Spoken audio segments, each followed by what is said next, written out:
Good morning. This is Dr. Mike, and I look forward to our chat every week about the things that we're going to be studying.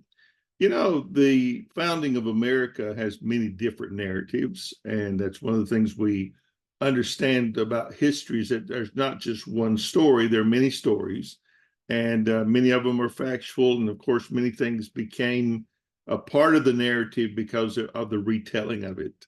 You can retell something, of course, over and over, and it grows and changes. And so, part of what I want to do is to bring to your attention some things that maybe you believe and thought were true that maybe were not true, and so or maybe were altered in some way. I remember a few years ago when Sarah Palin was running for the vice presidency. She was in Baltimore, and she told the story as a part of her speech about Paul Revere and the ride that warned people of the coming of the British.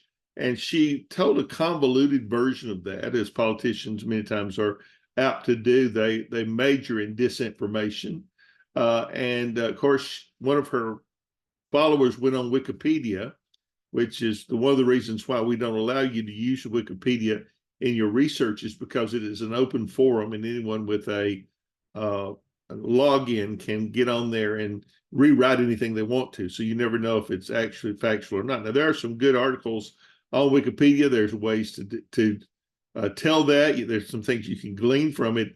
As a historian, you just never want to cite Wikipedia in your writing, or you'll be laughed out of the academy. But they went on and rewrote it and left it for unsuspecting school children. They're doing reports and all these things, and so that's the way American history is. It is a sacred thing in one sense, because we look back with awe on these people that founded our government, and we think things of them, and we just assume that these people are like us, that things happen like we would think they would happen.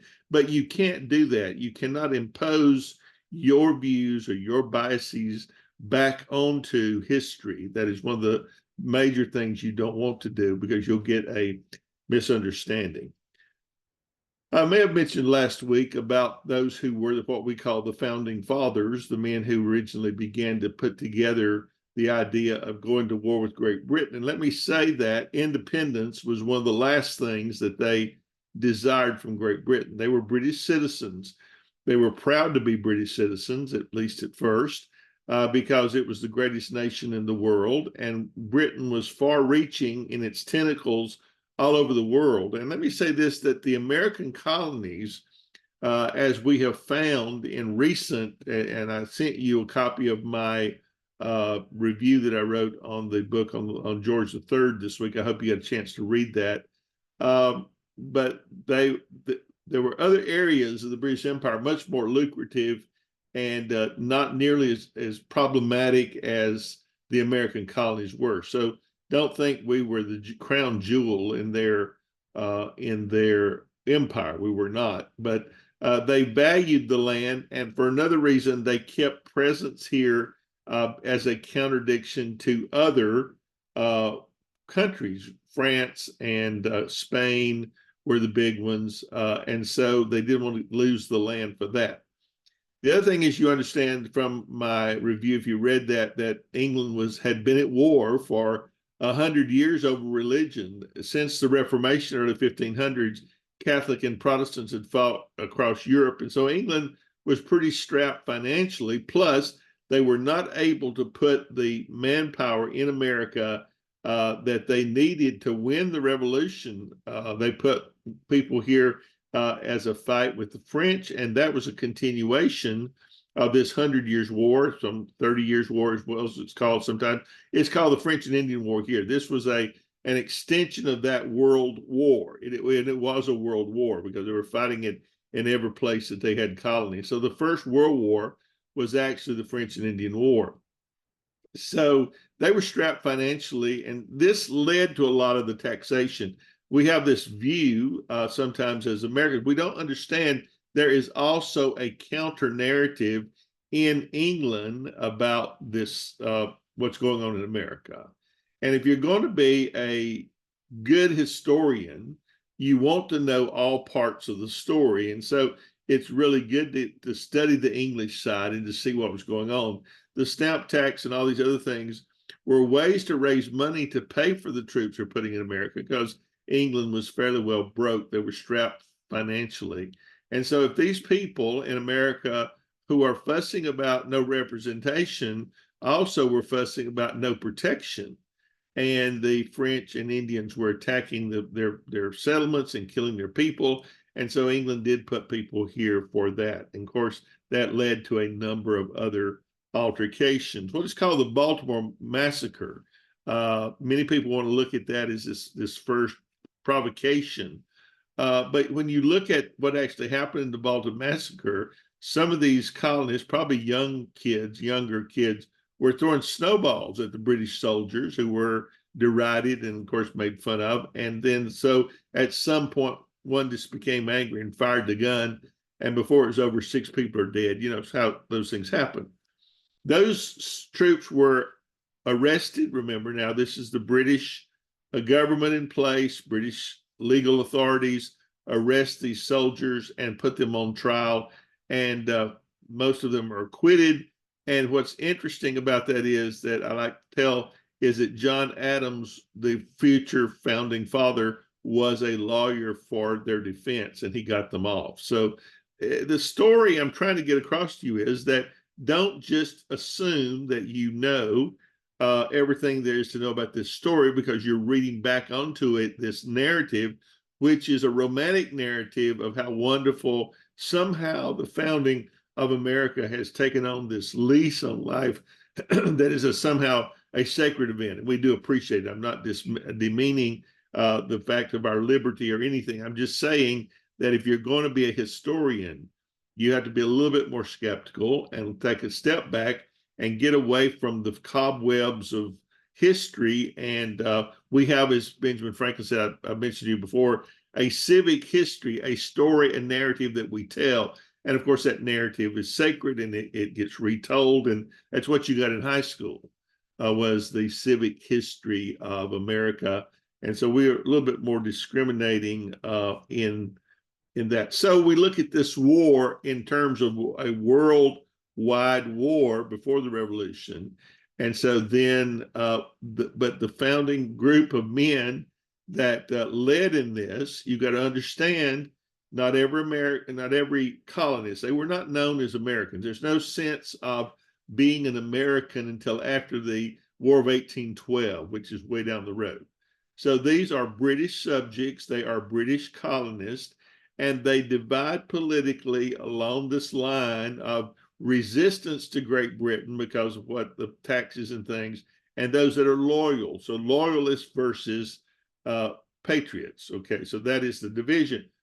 The division is about 50-50. They're 50-50 on either side.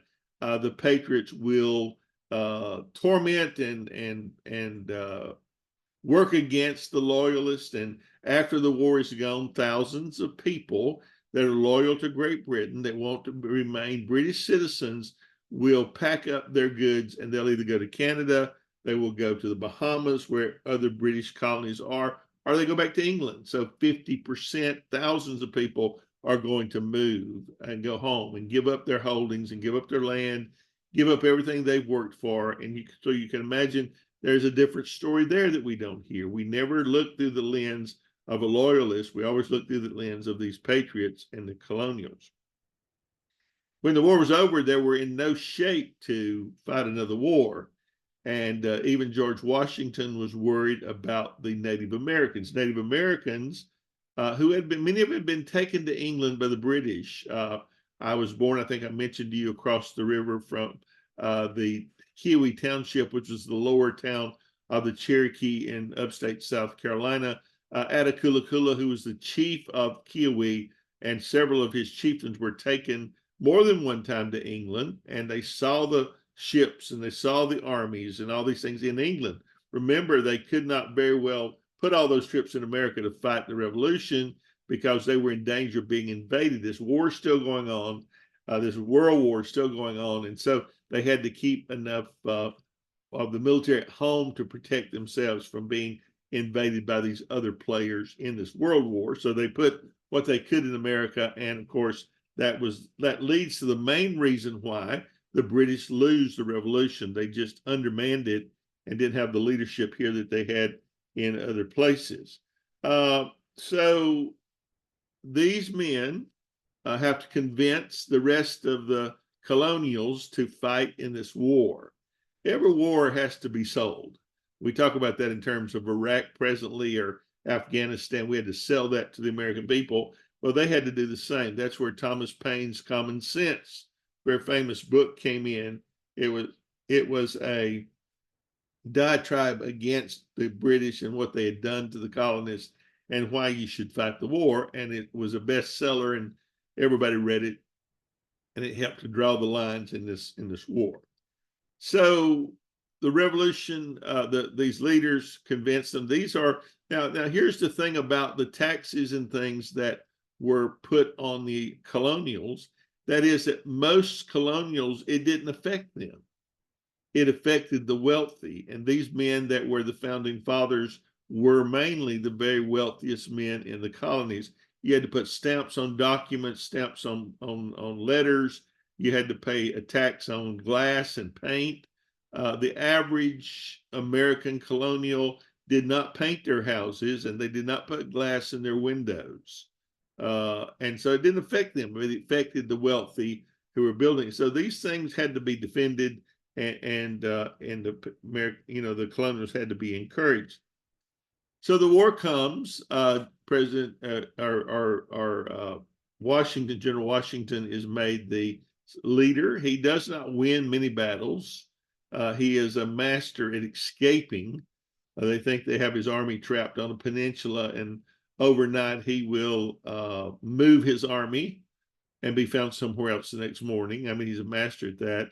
If you've ever seen the army Washington crossing the Delaware, he's standing up in the boat. Most people said you can tell he's not a sailor, because a sailor would never stand up in a boat crossing a river, of course, yes. But the war is basically won in South Carolina, my home state, believe it or not. I do a lot of research and writing on this because Cornwallis basically moved south and circled around, took Charleston, which was the lowest part of the colonies, and started moving north, planning to roll up the country and have it under his control, and then, of course, finish Washington off. In South Carolina, you had men like Francis Marion, the Swamp Fox, who hid in the swamps and would attack Cornwallis. Part of the problem with the British, they were angered because the American colonials fought like the Indians and did not fight like a man, like conventional armies did in Europe. You had two armies that came out onto a field, and one would shoot the first volley and the army would take it, and then the other one would stand and let the army shoot them. And they would shoot back and forth like this, and you had to remember the old saying, wait till you see the whites of their eyes? With the muskets that they used, you almost had to be nose to nose to fight and hit anybody. So that's how the armies fought. A gentleman's army walked out on the field and took it like a man, basically. And so one side would shoot, the other side would shoot, and people would fall, the next ones would take it up. And so whoever was the last man standing won the battle. That's as crazy as it is. The colonials fought like the Indians, hiding behind trees, behind rock walls, and Cornwallis was very much perturbed about that.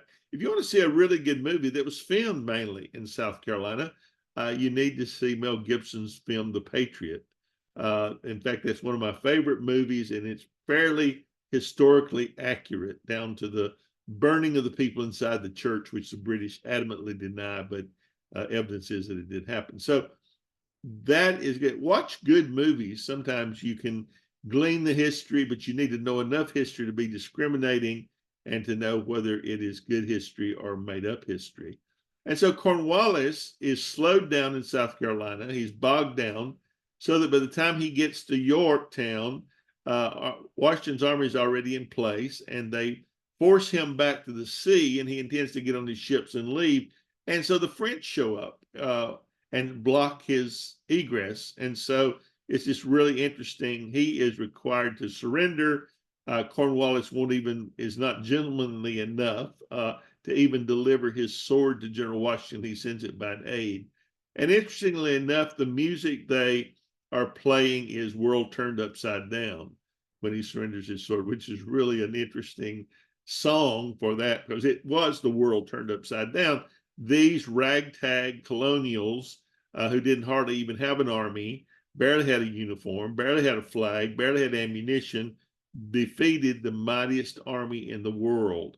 And so that really wasn't the end of that story, because the British are going to continue to harass the new colonies and their ships and everything well up to the War of 1812. And so why I say they still had some that you've got to remember, these people are British, probably had a British accent, and they're going to continue to have that until it kind of winds itself away through the coming years. And so it's 1812, the War of 1812 is when we finally end the British presence in North America.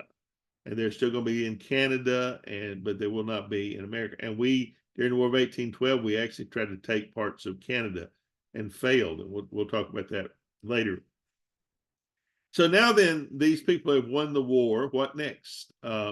General Washington is afraid that the Indians who sided with the British, because they'd seen all the armaments, would rise up in war against the people left in America. Remember, hundreds or thousands of them leave because they're loyalists, so they're gone. So their numbers get depleted. This interesting discussion about America being a Christian nation doesn't hold water when you think about numbers.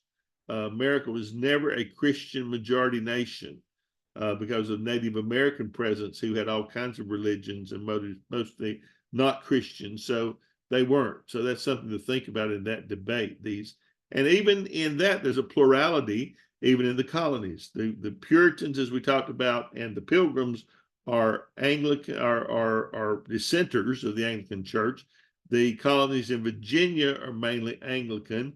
Colonies in Charleston are Anglican plus Huguenot, which is about 2,500 Huguenots came and settled there. So there's always this plurality. So don't just swallow this stuff up when you hear it spoken. Oh, yeah, that's right. It sounds like what I want it to be. Be sure you investigate. Do not park your brains at the door, be it the church house or the schoolhouse.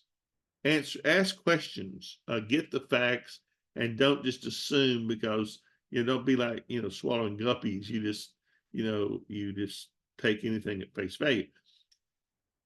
So these colonists send representatives to a constitutional Congress, and they are debating what kind of government they're going to have.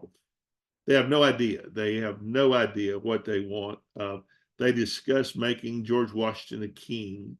They discuss having a true democracy, like the Iroquois Confederacy in the North. They discuss this Indians method of government in the North, which is a true democracy.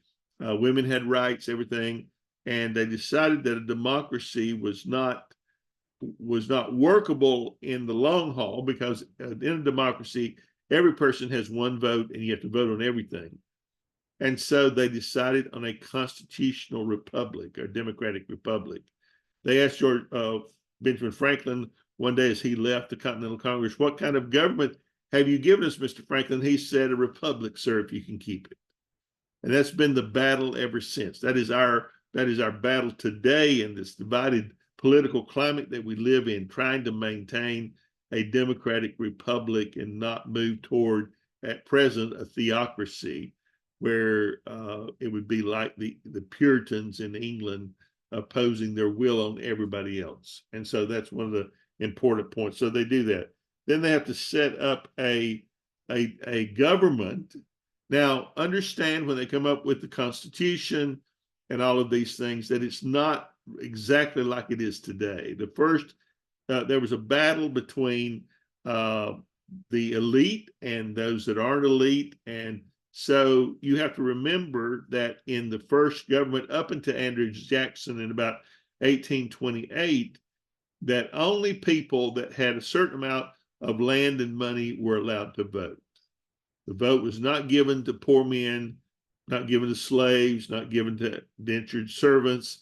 Anybody that didn't have land and property were not allowed to vote. And so that's why we talk about Andrew Jackson when he comes into being the democratic change. That's when every white man was given the vote in 1828. Of course, African American men are given the vote in 1865, and women are agitating through all of this for the vote as early as the Puritans with Anne Hathaway turning her out in the wilderness for teaching a mixed Sunday school class, all the way to Abigail Adams writes the first, what I call the first Dear John letter, where she says, Dear John, while you're giving away all these wonderful rights to people, why not consider giving the women the right to vote who put on men's clothes and picked up a gun and went out and helped you to fight the British, and who followed the army and did laundry and cooked food and bandaged wounds. And of course, they did, passed over her like roadkill on the road of life, and went on. 1848, the Seneca Falls Conference was a big meeting trying to advocate women's rights to vote. 1865, when African American men were given the right to vote, women said, "Hey, we've been in this line a long time. Why don't you give us something?" It's 1921 before women get the right to vote. So women's rights very, very big in this period as well, but they didn't get a whole lot. So limited voting. So they've set up a government. They agreed that they will put George Washington in as the first president. He makes a very important step that every general after him has done that became president. We have this love affair with our generals. Many of them have become president. Eisenhower, Tyler, Ulysses S. Grant. I don't know, we could go. But he resigns his office, so he doesn't have an army behind him personally, because he considered that to be a danger to a republic, like Julius Caesar used his army to take over Rome. And secondly, he only worked 2 terms and would not do a third, because he said we need to see an orderly transition of power. And those 2 things become the thing that we follow all the way up to Franklin Roosevelt, who runs 4 terms, and then we will make that a part of the Constitution that 2 terms are the limit. So we don't have any one leader who is so ingrained into the position that he becomes a dictator. Alexander Hamilton sets up the government largely. He is the main mover and shaker, devising the Supreme Court and the 3 branches, the legislative, the executive, and the judiciary. Legislative would be the Congress, that when they come to set the government up, there are actually 2 forms that come. What happens is this: there's a 10-year period almost between the end of the Revolution and the adoption of the Constitution. So what do they do for 10 years? The war ends in 1781. We don't get a treaty with the British until 1783. 1787, the Continental Congress meets and begins to deliberate. 1789, finally, the Constitution is adopted by a majority of the states. What did they do for that 10 years? They went back home, to put it simply, and they set up every state as a separate country. So every state tried out a government to see what worked. They set up their own foreign affairs division, their Secretary of State, all these things. They practiced it for 10 years before they began to come back together again to see what would work under what was called the Articles of Confederation, which was a very loose-knit structure, did not have power to assess taxes or raise an army, all those things. It didn't have any of that. And so those things became to be very apparent because they had war debts that they needed to pay. Some states paid their debts off themselves and others didn't pay anything. And so it hurt their credit internationally. And so when they come back together, they're debating. So some people bring this one called a monocameral view of what a ruling body should be. So they had 1 Senate and 2 presidents, or they had a president and 2 bodies, the Senate and the Congress, as it turned out, the Senate and the House of Representatives, as it turned out. And that became the 2 branches. And then they add the judiciary and the Supreme Court in a way, and the judiciary in a balanced third. And the Supreme Court was the balance because they did not have a term of service. They served for life until they retired and they were away from the political structure. That is something that's changed in our day detrimentally to our country. And they've made a couple of decisions that have gotten us into the mess we're in. Number one, they allowed any amount of money to be put into politics without any accountability. And then most recently, they have given immunity to a president in office so that most of what he does in office is immune from legalities. He can't be charged with a crime. So both of those things have greatly weakened that office. And so Hamilton sets the government up, the American government. It's going to go through some changes in the first year, of course, kind of finding their way alone. But know that we are a democratic republic, which means we elect representatives to go to Washington to represent and vote for us. Now, one of the other things that you might not know is the fact that the U.S. Senate was not elected but appointed. Those senators were appointed by the state Congress to go to Washington. And so we don't elect them until like 1921. That's the first time that they get elected. Hope some of these things have been of interest to you. And I look forward to any discussion, questions you might have. And let's have a great week. Let's talk to each other and let's learn and grow. Thank you so much. Have a great day.